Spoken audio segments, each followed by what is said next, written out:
Hi, Miss Kimberly. I'm making this one just for you. A couple of things I wanted to point out about this sink that I thought you might be interested in.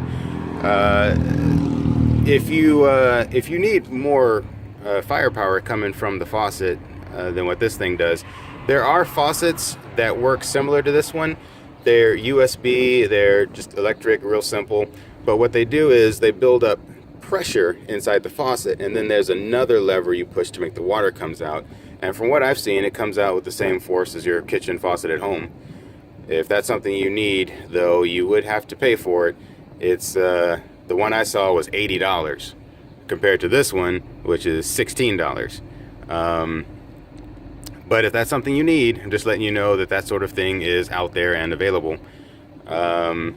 This stainless steel sink is also not necessary. You can use just a regular wash tub.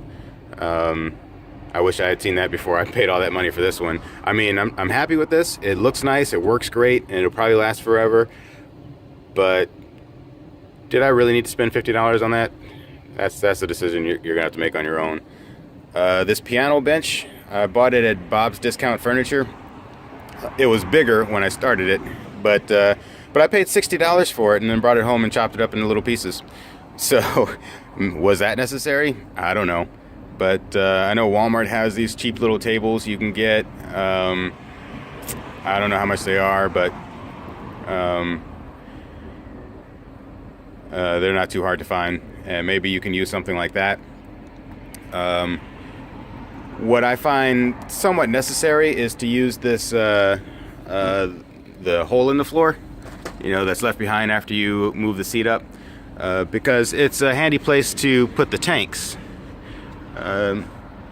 Unless you want really small tanks or a really tall sink, there's my dog.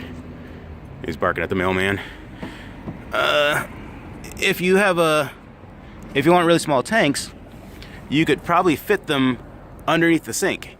Maybe even have a tank that goes directly under the drain, and then a clean water tank goes directly under here. If you can do that, then this tank becomes super portable. You can actually put it inside the car if you wanted to. But if you want bigger tanks and you want to put them in the floor, you can still move this. You couldn't put it inside the car, but if you want it, you could put it over here where this cooler is, and that way you can access the sink from inside. So you can, make different configurations. In the Pacifica, this seat right here, in fact, I'll go ahead and do it. It folds forward almost all the way down. So if while I'm in here, if I wanted to, I could fold that seat down and then access the sink from back here. I say almost because you can see how it sticks up a little bit just because of the thickness. So it'd be nice if that went all the way down, wouldn't it? But anyway, so I don't know if whatever van you get does that, but that might make a difference for you as well. What else was I going to talk about? This thing here is it's a little a P-trap. That's what it's called. It's for like campers and little vans and things. You'll see these in those. What it does is, I believe there's some water sitting down here, and it blocks this pipe so that air from your dirty water tank doesn't permeate through the sink drain. I don't know how much you know about plumbing. Forgive me if I'm overstating things, but point is, I find that this might not actually be necessary. If you had a long enough hose and you can just make it dip down like that, or curve down before going into the sink, I think that'll do the trick too.